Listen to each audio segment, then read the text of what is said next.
Alors en France, la gestation pour autrui ou don gestationnel est reconnue par l'OMS, l'Organisation mondiale de la santé, comme une technique d'assistance médicale à la procréation depuis 2009. Je rappelle que la GPA est réalisée dans le cadre d'une fécondation in vitro, essentiellement en 3 étapes. Je vous les rappelle pour qu'on soit sûr bien sûr ensemble de quoi il s'agit. La première étape, c'est simplement la stimulation ovarienne par traitement hormonal de la donneuse d'ovules, qui peut être d'ailleurs dans certains cas la mère d'intention, c'est-à-dire celle qui désire concevoir et élever cet enfant. Et on extrait un ou plusieurs ovocytes. La deuxième étape, c'est la fécondation qui est réalisée en laboratoire. Et puis la troisième étape, c'est l'implantation d'un ou plusieurs embryons qui vont être transférés donc, dans l'utérus de la gestatrice. Cette gestatrice n'a pas de lien génétique avec le futur enfant. Dans le cas de la gestation pour autrui, la gestatrice n'est pas la mère génétique ou biologique de cet enfant. Elle n'a pas de lien génétique avec ce futur enfant et elle le transmet donc à sa naissance, à ses parents d'intention, passé un certain délai et selon des modalités qui sont assez variables selon les pays. Par exemple, au Royaume-Uni, où la GPA est légale depuis 1985, le délai est de 6 semaines. Et durant ces 6 semaines, c'est un délai de rétractation dans lequel la gestatrice peut finalement décider de garder cet enfant. On distingue enfin une GPA réalisée pour des raisons médicales, donc on dit GPA médicale, et dont la première cause est alors l'infertilité d'origine utérine, et par exemple le cancer de l'utérus, et une GPA dite sociétale, GPA sociétale, dont il est question ce soir, où vous voyez l'acte de la GPA, l'acte de la fécondation, est choisi en dehors de toute justification médicale. Elle va concerner donc en particulier les familles homoparentales, les personnes célibataires, mais aussi les couples hétérosexuels dont la femme, pour des raisons personnelles ou professionnelles, ne souhaiterait pas assumer la grossesse.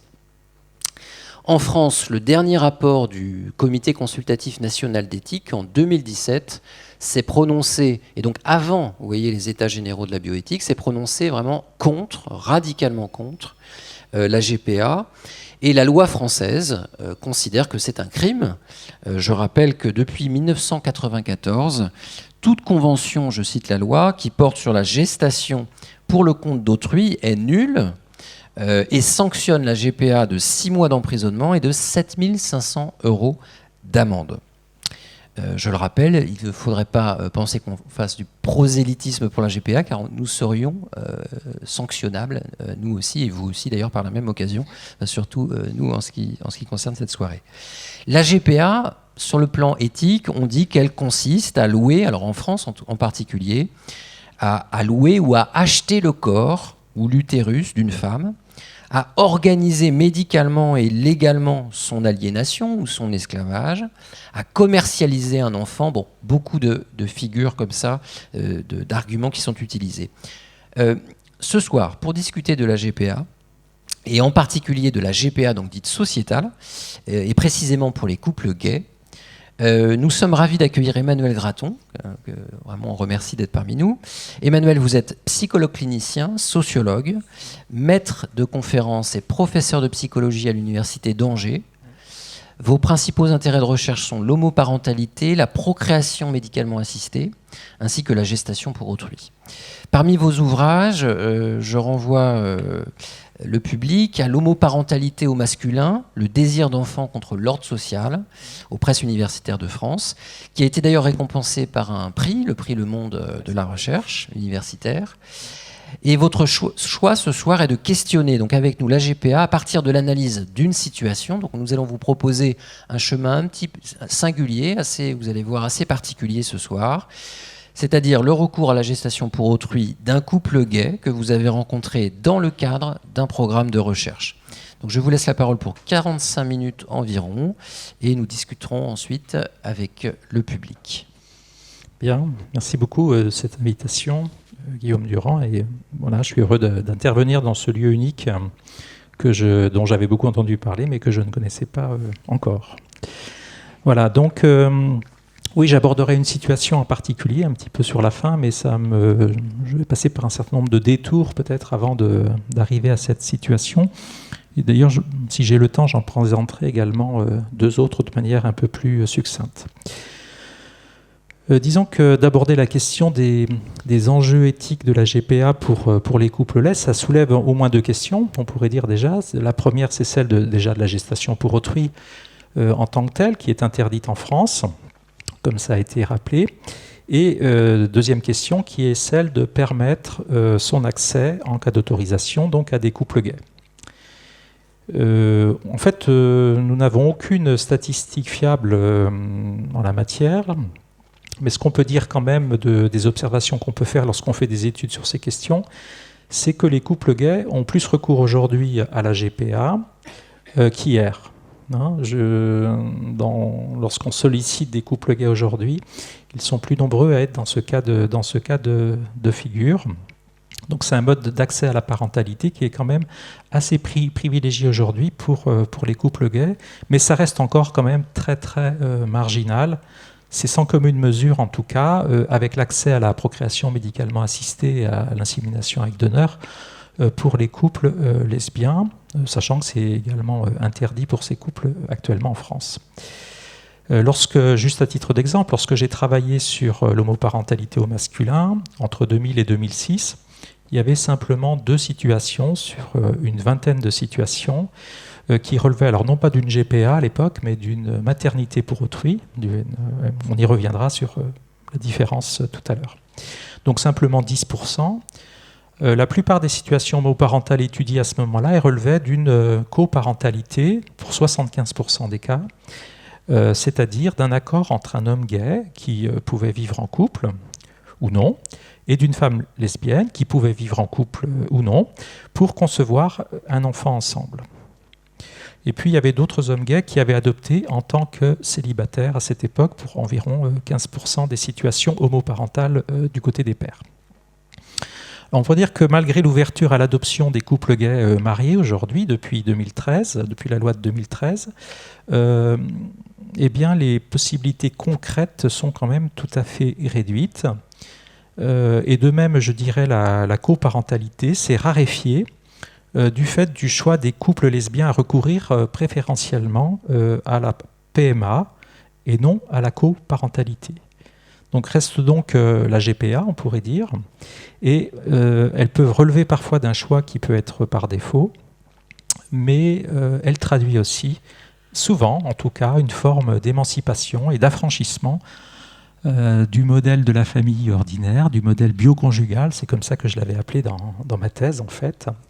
Donc on pourrait dire que recourir à la GPA, c'est assumer aussi une paternité sans figure maternelle. Poser la question des enjeux éthiques de la GPA pour les couples gays, c'est donc aussi se poser la question de l'autorisation tout court, en fait, des couples gays à la parentalité, puisque les autres possibilités n'existent pratiquement plus.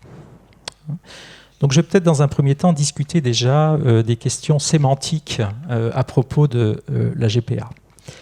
La GPA pour autrui, c'est une terminologie dont l'usage pose déjà une question éthique, je trouve. On peut en noter le caractère peut-être réducteur et fonctionnel, on parle de gestation, qui contraste par ailleurs avec le caractère altruiste pour autrui. La terminologie a particulièrement évolué ces dernières années. Il fut question précédemment de maternité pour autrui et non de gestation. La nuance est à la fois technique et symbolique, me semble-t-il. Elle est technique dans la mesure où ce qui les distingue tient à la séparation du don d'ovocytes, ça a été rappelé tout à l'heure, c'est-à-dire le matériel génétique, et du don de son utérus, c'est-à-dire abriter, porter en soi l'embryon, puis le fœtus, puis accoucher de l'enfant. Les deux actes étant donc réalisés par deux femmes différentes dans le cas de la gestation pour autrui, et par une seule dans le cas de la maternité pour autrui. Mais je pense que la différence, elle est surtout symbolique, dans la mesure où la maternité pour autrui ne remet pas en cause finalement l'unité de la maternité biologique. Alors que la gestation pour autrui crée une sorte de trouble, on pourrait dire, quant à l'identité biologique de la mère, entre guillemets, et remet en cause la certitude anthropologique de la mère biologique comme celle qui accouche. Une définition de la mère en anthropologie, c'est finalement celle qui accouche, et c'est ce qui aussi la distingue du père, d'une certaine façon, puisque du côté du père, sur le plan anthropologique, lui, il était considéré comme incertain et avait besoin justement de l'attestation de la mère, d'un acte de reconnaissance ou encore de l'institution du mariage. Une définition du père traditionnelle, c'était celui que les noces font. Et donc, pour devenir père, il fallait en passer finalement par la mère. Notons que la gestation pour autrui efface d'une certaine manière la donneuse d'ovocytes. Dans les situations dont je vais vous parler, il est beaucoup question de la gestatrice et souvent assez peu question de la donneuse d'ovocytes, comme si la gestation, on pourrait dire, primait ou continuait de primer sur le don de gamètes dans l'approche de la maternité. Pour l'homme, dont la contribution inverse est le don de sperme, on se focalise essentiellement sur cette dimension, excepté dans le cas d'hommes trans qui ont porté leur enfant. Bon, c'est des cas assez exceptionnels sur lesquels je commence à m'intéresser. Aujourd'hui, on pourrait dire que le père est devenu certain par les tests de paternité qui peuvent lui être exigés, là où la mère est devenue incertaine quant à savoir s'il s'agit d'abord de ses gamètes ou d'abord de sa grossesse, pour la définir. Ce renversement, on pourrait dire, s'est opéré progressivement, et le terme plus ancien encore de mère porteuse, c'est le terme plus ancien, plus traditionnel, on pourrait dire, qu'on utilisait, lui ne laissait pas de doute sur justement la mère biologique et sur le fait que la maternité était appréhendée essentiellement d'ailleurs sous l'angle naturel, là où on voit, où on voyait, je ne sais plus s'il faut dire au présent ou à l'imparfait, où on voyait au père une dimension distincte d'origine culturelle. Elle était porteuse aussi dans la mesure où elle portait cet enfant pour un autre ou un autre qu'elle-même. On peut se demander d'ailleurs si la mère n'a pas toujours été dans une certaine mesure porteuse, c'est-à-dire s'il n'a pas toujours porté l'enfant d'un autre.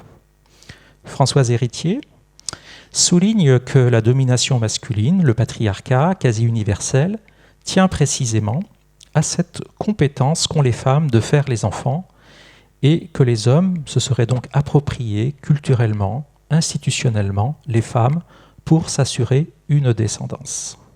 À ce titre, on pourrait dire que la contraception est une révolution anthropologique car elle permet aux femmes de contrôler elles-mêmes les naissances, à tel point que l'on imagine aujourd'hui en France, justement, ce qui est déjà possible ailleurs, à savoir que des femmes célibataires puissent avoir recours au don de sperme. Bon, et faire peut-être comme le chante Goldman, un bébé toute seule. Maintenant, notons qu'il n'a pas toujours été utile, justement, de recourir au centre de procréation pour faire un bébé toute seule, mais que cette pratique a longtemps été condamnée par les églises et par la société, aussi bien la mère pénitente que l'enfant bâtard, avant d'être plus ou moins tolérée, voire soutenue en cas de défection d'un père. Outre la contraception, et à défaut l'interruption volontaire de grossesse, qui permet à une femme enceinte de ne pas avoir un enfant si elle ne le désire pas, l'accouchement sous X permet à une femme de porter et de donner naissance à un enfant qu'elle ne reconnaît pas. Cette possibilité est offerte aussi bien à une femme qui n'a jamais eu l'intention d'avoir un enfant, comme à celle qui a l'intention d'en porter un pour autrui. Je dirais que dans le premier cas, l'enfant pourra être adopté, et le sera en principe. Dans le second cas, l'enfant est destiné à des parents d'intention qui ont recours directement à une femme ou à des femmes, dans le cas d'un don d'ovocytes d'une part et d'une gestation pour autrui d'autre part, pour porter son enfant ou leur enfant, s'ils sont deux. Cette distinction entre une démarche double, on pourrait dire d'abandon d'une part et d'adoption d'autre part, et une démarche simple de don d'enfant, repose également sur des variations culturelles, puisque dans nombre de sociétés, le don d'enfant est pratiqué sans qu'il y ait besoin préalablement d'un acte d'abandon. C'est bien l'établissement des règles de filiation, donc, qui conduisent nos sociétés à opérer une démarche double. Dans le cas de la GPA, notons qu'une autre question éthique est celui que ce don d'enfant n'est pas tout à fait un don, mais le fruit d'une transaction, aussi bien pour là où les femmes elles-mêmes que pour les intermédiaires, les agences, les avocats, les médecins qui interviennent. À titre indicatif, le recours à une GPA représente un coût d'environ 100 000 € aux États-Unis. Ceci conduit à mettre en cause le caractère strictement altruiste pour autrui et à considérer qu'il s'agit aussi, du point de vue des parents d'intention, du recours à une gestation par autrui. C'est-à-dire que là où les femmes sont le moyen pour eux de devenir parents. C'est par elles qu'ils deviennent parents, tout comme des hommes deviennent pères, on pourrait dire, par leur femme, leur épouse, leur compagne, parfois leur amante. Voilà. C'était un peu une introduction pour dire que si on aborde la question de la GPA, il faut la resituer plus globalement dans finalement la définition de la maternité et en voir un peu tous les aspects.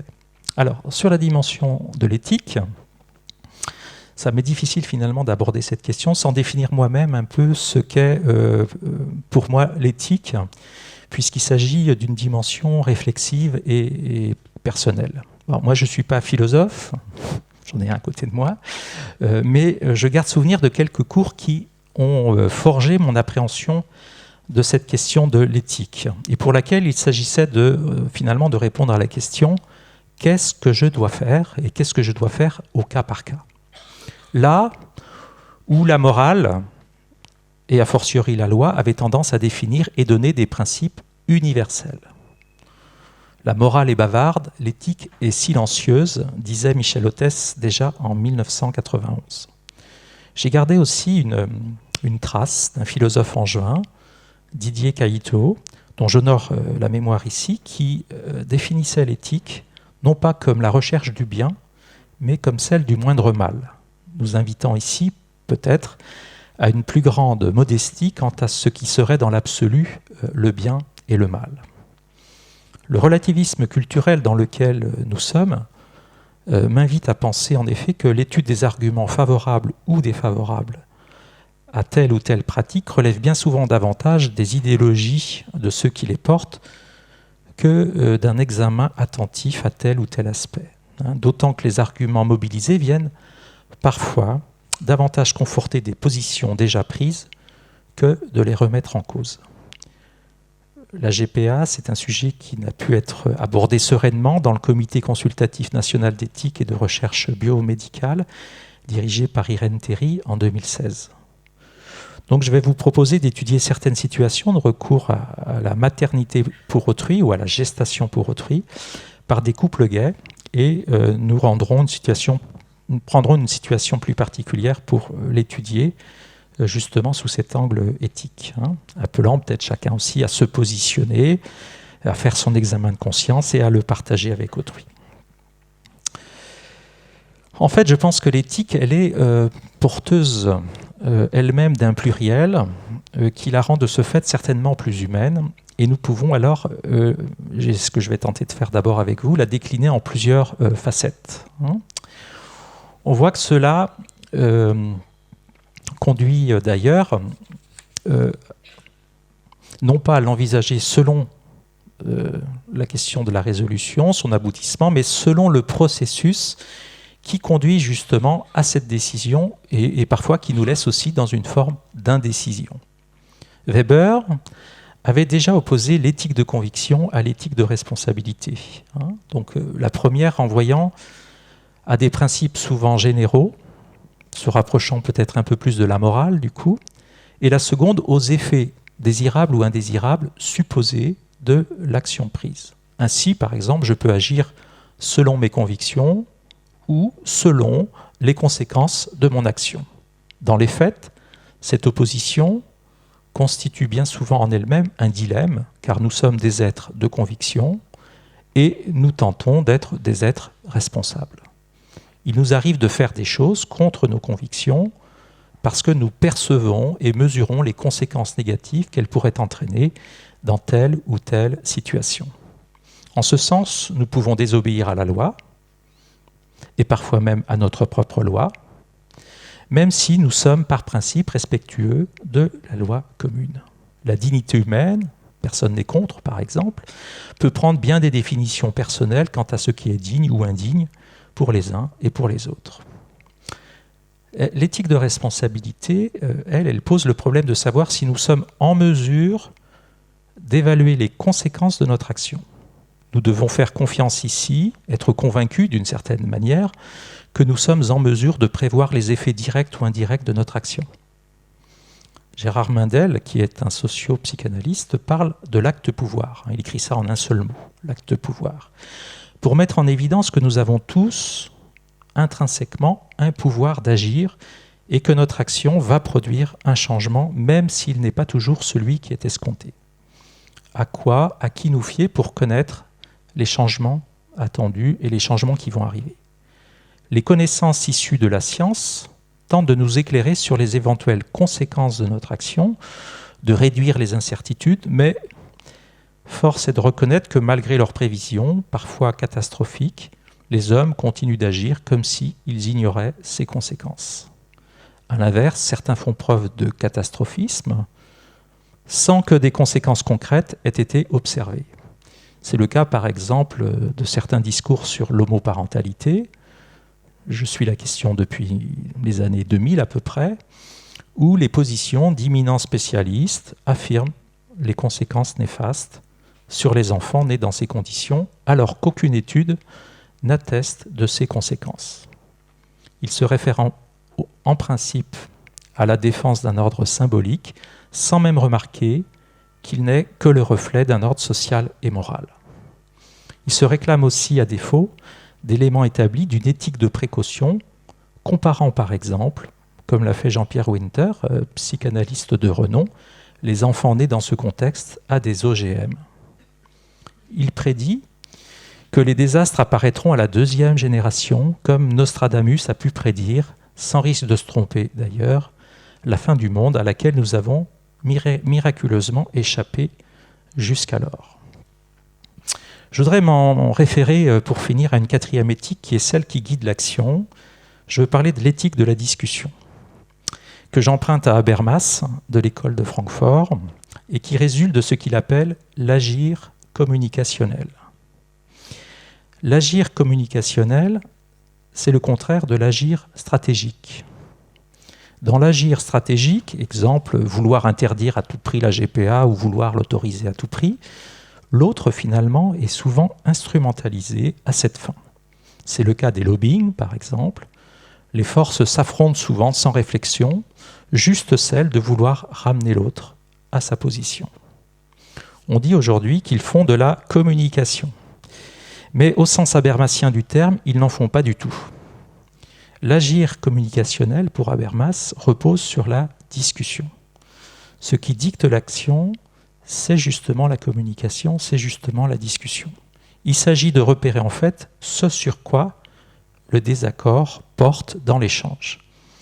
La communication, elle sert à réguler l'échange, à voir ce sur quoi porte l'écart de position, à examiner les arguments, mais sans préjuger du résultat. C'est la discussion qui est finalement la finalité même de cette éthique. Habermas indique les éléments qui entraînent la communication, à savoir ce qui est vrai, c'est-à-dire la réalité des faits, l'objectivité, a-t-on ou non des éléments objectivés, ce qui est juste, qui peut se dire c'est la justesse et la justice. On retrouve ici un élément moral, ou un élément de la morale, c'est-à-dire ce qui est admis comme juste. Exemple, le principe d'égalité entre les hommes et les femmes, ou au contraire, d'autres vont considérer que la domination masculine est justifiée, ou d'autres encore que la prévalence maternelle est justifiée. Et puis, 3e niveau, c'est ce qui est sincère, c'est-à-dire que celui qui parle dit bien authentiquement ce qu'il pense, et non pas autre chose dans son propre intérêt. C'est très exigeant l'agir communicationnel, et l'éthique de la discussion qui s'en dégage. Mais c'est sans doute aussi un peu idéaliste parfois. Toute question peut donc être abordée selon au moins ces 4 perspectives éthiques, éthique de conviction, éthique de responsabilité, éthique de précaution, éthique de la discussion. Moi, j'aime à penser que la 4e embrasse un peu les 3 autres. Il existe un débat interpersonnel et parfois un conflit entre ces différentes éthiques, mais il existe aussi un conflit que je nomme intrapsychique, du fait de notre ambivalence, des différentes instances psychiques, par exemple, qui nous habitent, selon les topiques freudiennes, par exemple. Le conscient, l'inconscient, le ça et le surmoi sont finalement des instances qui nous invitent à mettre à l'épreuve un petit peu nos convictions, nos responsabilités, notre manière d'envisager l'avenir. Bref, j'espère que si vous êtes venu en ayant une idée bien précise sur la GPA, vous êtes maintenant un peu plus dans le doute. Alors, j'ai essayé de repérer les enjeux principaux maintenant de la GPA. Il y en a beaucoup, mais j'en ai privilégié 3 pour qu'on s'arrête quand même sur quelques éléments simplement. Le premier élément, me semble-t-il, le premier critère, ça sera celui de la discrimination. La question de la discrimination, qui est quand même une question très très moderne d'une certaine façon. C'est une préoccupation moderne, c'est ça. Si certains trouvent que les discriminations sont justes, alors il faudrait les mettre en débat selon le principe de Habermas et pouvoir en discuter. Bon, comme il a été dit, la GPA est interdite à tous aujourd'hui.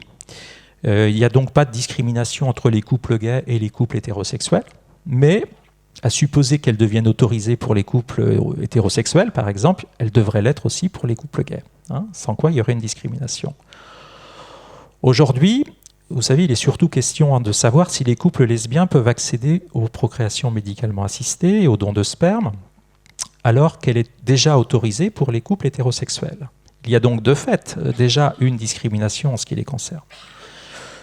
Par ricochet, il est question de l'ouvrir aux femmes célibataires. Peut-être la question pourrait se poser de savoir s'il y a une discrimination ou non entre, par exemple, un couple lesbien et une femme célibataire en la matière. Faut-il être un couple et pourquoi? Pour avoir recours, par exemple, à un don de sperme. Si la PMA est autorisée pour les couples lesbiens, on peut considérer qu'il y aura une discrimination entre les couples lesbiens et les couples gays quant à l'accès à la parentalité. Mais la question est de savoir en fait si une discrimination est fondée ou non. La discrimination, elle ne repose pas que sur un point de vue moral, mais aussi sur un point de vue objectif. Nous discriminons quand nous reconnaissons des différences. Ces différences justifient-ils des différences de traitement? C'est plutôt ça la question qui est posée par la question de la discrimination.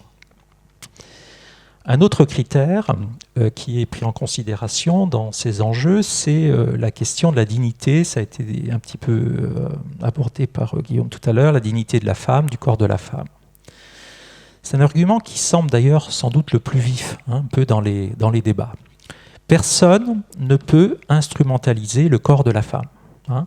Il y a là 2 courants, enfin il y en a bien d'autres, mais je vais en citer 2 courants. Un religieux qui considère la maternité comme sacrée, donc là qui dirait un peu au nom de l'éthique de conviction que c'est pas possible pour ces raisons-là. Et puis l'autre qui s'inscrit peut-être davantage dans des positions féministes, qui considère que la femme serait considérée ici comme un objet, comme un instrument. Il s'agit là encore, je pense, d'une éthique de conviction qui est mise en avant. Certains... Juste Emmanuel, oui. Je cite Sylviane Agazinski, oui. La GPA réduire la femme au statut de four à pain. Voilà. C'est assez explicite, je pense. Voilà, l'image du four à pain est assez explicite. Ouais. Et j'ai entendu aussi, pas que des femmes, des hommes aussi, qui considèrent que ou qui comparent le système de la GPA à un système de prostitution, un système prostitutionnel. Certaines femmes louent leur corps pour survivre et d'autres les exploitent. Alors, on pourrait d'ailleurs étendre cette logique au travail et interdire tout travail qui se rapproche d'une exploitation abusive. Donc oui, sans doute faut-il faire attention à ce que la GPA ne soit pas ubérisée comme les livraisons de pizza. Voilà. D'autres imaginent que l'on puisse réglementer éthiquement et efficacement la GPA de manière à offrir cette possibilité dans des conditions qui soient des conditions éthiques, dans des conditions raisonnables. Il faudrait sans doute distinguer ici peut-être aussi les motivations des femmes à offrir une GPA et pouvoir séparer celles qui le font dans un but strictement économique en prenant des grands risques pour leur santé et celles qui le font dans un but principalement altruiste. Mais on pourrait dire aussi que finalement ce qui est scandaleux à propos de ces femmes qui le feraient simplement pour survivre, ce qui est scandaleux, c'est est-ce que c'est la GPA en elle-même ou est-ce que c'est le fait que ces femmes n'aient pas d'autre recours que la GPA pour survivre? On pourrait aussi déplacer peut-être le questionnement. Notons que les femmes qui le font dans un but altruiste, par amitié par exemple, ne pourraient consentir elles-mêmes à ce don et ne pourraient pas bénéficier de ce fait du soutien médical permettant de garantir leur santé et celui de l'enfant qu'elles portent. Qu'advient-il en cas de problème de santé majeur? C'est la raison pour laquelle des agences, dans des pays qui l'autorisent, le mettent en place. C'est pour offrir un cadre plus sécurisé. Ceci a un coût, je vous l'ai dit tout à l'heure, et conduit donc à d'autres formes de discrimination fondées cette fois-ci sur l'argent. Enfin, le troisième critère, qui est le critère de l'intérêt de l'enfant, qui est souvent mis en avant. Ce qui est évoqué ici, c'est surtout le principe de précaution, en fait, car aucune étude ne souligne donc, comme je vous l'ai dit, de différences significatives du point de vue de leur développement entre des enfants nés dans un contexte homoparental par rapport à ceux qui sont nés dans un autre contexte. Les travaux d'Olivier Véchaud, de Benoît Schneider, qui ont recensé ces études, ont toujours mis en évidence le fait qu'il n'y avait pas de différence significative selon que les enfants avaient grandi dans tel ou tel contexte. Bon. Simplement, il n'y a pas eu d'études très centrées sur la question de la GPA. Mais il faudrait peut-être se poser cette question, finalement.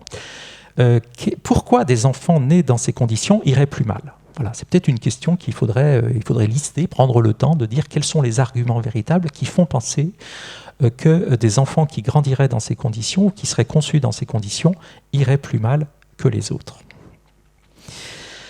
Alors le peu de cas d'enfants nés sous GPA et sur quoi dans le contexte de couple gay, donc ne permet pas de conclure, j'en conviens définitivement sur cette question. C'est la raison pour laquelle donc je vous propose l'étude de cas rencontrés dans un contexte de recherche.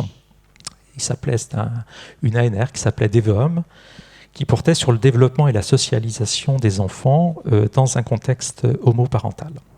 Donc il n'y a pas beaucoup de couples GPA, on n'en a pas rencontré énormément, c'est plutôt des études cliniques, on va dire. Et sur les 150 familles recensées, il y avait à peu près simplement entre 10 et 15% de couples gays, en fait. Donc on voit aussi le différentiel qui peut exister entre les deux. Donc je vais vous en présenter 3. Et j'en développerai simplement une. Donc le but, c'était pas d'évaluer le caractère éthique ou non de leur démarche. C'était le but dans notre recherche, c'était d'évaluer d'une part si les enfants allaient bien. Ça, c'était pour surtout mes collègues qui travaillent en psychopathologie. Et puis le but, c'était aussi de savoir comment ils constituaient famille, comment ils faisaient famille ensemble. Donc je vais quand même vous parler de 3 familles, si au niveau du temps, c'est bon. Les 2 premières, je vais les faire un peu plus rapidement. Donc il y a des points communs entre ces 3 familles. Dans ces 3 familles, les hommes, ce sont des hommes qui vivent en couple, en tout cas aujourd'hui. Dans ces 3 familles, ils vivent dans une grande ville française. Dans ces 3 familles, ils ont une bonne situation économique et professionnelle. Dans ces 3 familles, il y a 2 enfants dans chacune des situations. Pour 2 d'entre elles, ce sont des jumeaux. Pour 2 d'entre elles, c'est aussi une gestation pour autrui et pour l'une d'entre elles, une maternité pour autrui. On a expliqué la différence tout à l'heure. Ils ont tous eu recours à des agences au niveau des États-Unis, au moins pour un des enfants. Et puis, ce qu'il y a de caractéristique aussi dans les 3 situations que je vais vous présenter, c'est qu'il n'y a eu qu'un seul père biologique, contrairement à un documentaire que peut-être certains ont vu, qui peut d'ailleurs un bon moyen de réflexion pour voir un petit peu comment ça se passe plus concrètement. C'est un documentaire fait par Delphine Lançon qui s'appelle « N'être père », qui est paru en 2011. Voilà, donc je ne vous en parle pas plus, mais en tout cas, ça peut être un mode d'approche. Alors, ces 3 familles, je les ai appelées d'un nom un petit peu différent. C'est juste pour, d'une part, parce que je souhaite les anonymer, et d'autre part, c'est un petit procédé mnémotechnique pour moi, en les appelant comme ça. La première famille, je l'ai appelée la famille Catadon. Je vais vous expliquer un petit peu pourquoi, notamment parce que dans cette famille, les choix de la donneuse d'ovocytes et de la gestatrice se sont faits selon des critères définis par le couple. Et le choix du couple a été aussi fait par la gestatrice. Donc il y a comme un accord de réciprocité, un peu comme sur un catalogue en fait. La deuxième famille, je l'ai appelée la famille Unidon. Unidon parce que en fait, c'est le choix d'un homme gay qui a eu de recourir à une maternité pour autrui. Et il va bien expliquer pourquoi il a eu recours à une maternité pour autrui et non pas à une gestation pour autrui. Donc il a eu 2 enfants, cet homme, et il a eu recours à la même femme, en fait, qui elle-même est une mère de famille, en fait, par ailleurs. Et puis la dernière, c'est la famille Multidon, c'est celle que je vais développer avec vous tout à l'heure. Multidon, c'est une famille qui a 2 enfants jumeaux, un garçon et une fille, mais avec 2 donneuses d'ovocytes différentes, et donc une seule gestatrice. C'est donc le cas que je reprendrai. Bon. Je prends un petit peu de temps quand même pour vous présenter les 2 premières. La famille Catadon, d'accord. Donc je vais faire très court pour les 2 premières familles. Dans cette famille, les 2 hommes ont un écart d'âge important, 18 ans. Voilà. Étienne, on va l'appeler Étienne, est le père biologique, il est plus âgé, et Lucas est celui qui désirait surtout le plus peut-être un enfant. Donc ils ont 2 jumeaux, 2 garçons de 2 ans et demi, et donc ils ont les mêmes donneuses, aussi bien concernant la donneuse d'ovocytes que concernant la gestatrice, donc pour ces 2 enfants, et donc le même père biologique également. Ils sont passés par une agence pour le choix de la donneuse d'ovocytes et pour la gestatrice. Dans la famille Unidon, Jonathan, donc je vais l'appeler comme ça, a eu plusieurs relations avec des hommes auparavant, mais n'a pas trouvé de partenaire pour construire son projet parental. Il a décidé d'avoir recours à une maternité pour autrui aux États-Unis, en passant par une agence. Jonathan est très marqué par son histoire familiale. C'est une famille juive qui a connu l'Holocauste. Sa famille a mal accepté son homosexualité et devenir père était pour lui tout à fait essentiel. Je ne développe pas davantage. Il a eu donc 2 enfants avec la même mère. Mais disons que dans sa représentation, c'est pour ça que je voulais surtout présenter ce cas. Il voulait avoir recours à une maternité pour autrui, pour que ses enfants aient finalement une représentation d'une mère qui forme une unité, jusqu'au point d'ailleurs de nous montrer une photo qu'il avait découpée un petit peu, où il apparaissait avec cette femme et les 2 enfants en fait, et il avait un peu découpé les autres membres de la famille pour faire apparaître comme une famille nucléaire ordinaire, classique. Et donc ça a comme si justement il fallait réduire à une seule scène d'une certaine façon une famille, une famille où il n'y a pas cette distinction entre la gestatrice, la donneuse, etc. Voilà. Donc la famille Multidon, celle qui peut-être va nous occuper un peu plus. Donc là, il s'agit d'une situation qui est un petit peu opposée, j'ai envie de dire, à la précédente.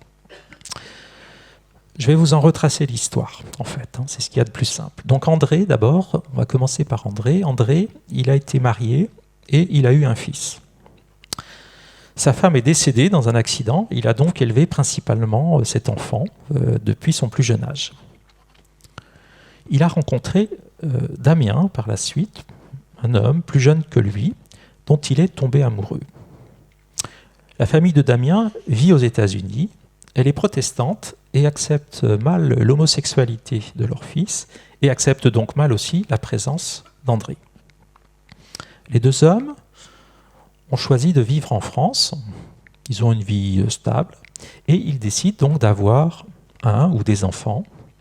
Ils ont envisagé différentes solutions pour accéder à la parentalité. Ils ont évoqué l'adoption, ils ont envisagé la coparentalité, mais finalement, ils ont choisi la gestation pour autrui. Bien. Donc ça, c'est la première étape. On pourrait déjà se poser des questions quant à ce choix. Quelles sont les convictions qui sont mobilisées? Quel niveau de responsabilité ils envisagent? Quelles sont les précautions qu'ils prennent, etc. Plus tard, donc, Damien connaît une amie en France qui est d'accord de réaliser un don d'ovocytes. Il passe par une agence aux États-Unis pour rechercher une gestatrice qu'il trouve. Les premiers essais ne sont pas concluants. Donc finalement, il recherche par une agence une donneuse d'ovocytes aux États-Unis. Il la trouve et elle accepte.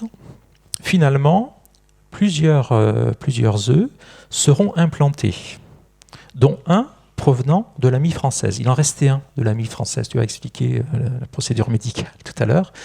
Et donc, il y a eu finalement 2 ovocytes, un qui provenait de cette amie française et un autre qui provenait finalement de la démarche qu'ils avaient engagée auprès d'une femme aux États-Unis. Finalement, les 2 ont été portés par la même femme. Il s'agit de jumeaux. Il y a un garçon et une fille qui vont naître de cette implantation. Donc ce sont leurs 2 enfants. Donc ces enfants sont grands, on les a rencontrés, on a discuté avec eux. Ils ont 10 ans. Les 2 hommes, l'histoire n'est pas finie. Les 2 hommes et leurs enfants continuent d'entretenir des relations, en particulier avec cette amie française, donneuse d'ovocytes, et ils entretiennent aussi des relations avec la gestatrice aux États-Unis. D'ailleurs, tous les couples gays que j'ai rencontrés entretiennent ou continuent d'entretenir des relations avec la gestatrice. En revanche, ils n'ont plus de lien avec la donneuse d'ovocytes aux États-Unis. Ce qui constitue une différence entre les 2 enfants, l'une connaissant bien sa mère génétique, celle que les 2 enfants d'ailleurs appellent marelle. Vous voyez, c'est un mélange un petit peu, c'est un mot inventé pour marraine, mère, etc. Et l'autre, ne connaissant pas justement sa mère biologique, on pourrait dire, ou en tout cas la femme qui a donné son ovocyte. Donc cette amie en France, par ailleurs, elle est lesbienne et elle a sollicité Damien pour un don de sperme, un contre-don, peut-être devrions-nous dire, ce qu'il a accepté. Et donc une fille est née de cette procréation. De ce fait, on pourrait dire, il apparaît l'existence d'une double famille. La première famille, c'est la famille constituée par le couple gay et leurs enfants, et qui est symbolisée d'ailleurs un peu par la gestatrice, qui symbolise un peu l'unité finalement de cette famille, puisque c'est elle qui a porté les 2 enfants. Elle a porté les jumeaux.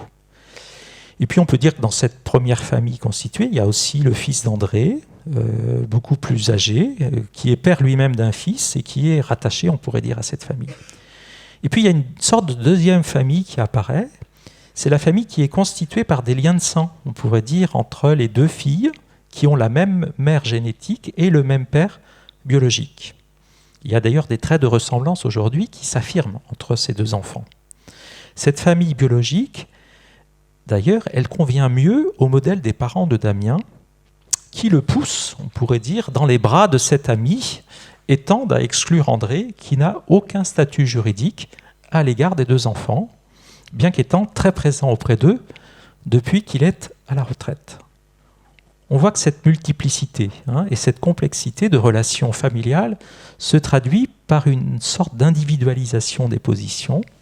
La famille se présente comme une constellation où les figures qui y participent, sur le plan biologique, sur le plan juridique, sur le plan social, sont nombreuses, elles sont présentes, et elles sont tellement présentes qu'elles sont présentes dans un pêle-mêle. Ils ont une sorte de photo de famille, mais qui n'est pas une photo de famille où il y a tous les membres, parce qu'ils habitent un petit peu dans des endroits éloignés. Ils ont des photos individuelles, voilà, de tous ces membres que constitue cette constellation et de tous ceux qui ont participé finalement à la naissance, et à la vie de ces enfants. Voilà, donc c'était le cas que je pense intéressant de soumettre un petit peu à la discussion entre nous. Ce qu'on peut dire, c'est que dans les 3 situations, les enjeux éthiques sont différents, mais relèvent tous, à mon sens, d'un même processus, c'est-à-dire d'une discussion déjà entre soi et soi, une discussion aussi au sein du couple. Ce sont des hommes, évidemment, qui ont pris ces décisions ensemble et qui les ont envisagées. C'est une discussion aussi avec le tiers donneur ou la tiers donneuse, hein, et aussi des modalités de contractualisation qui peuvent être représentées aussi par ces tiers.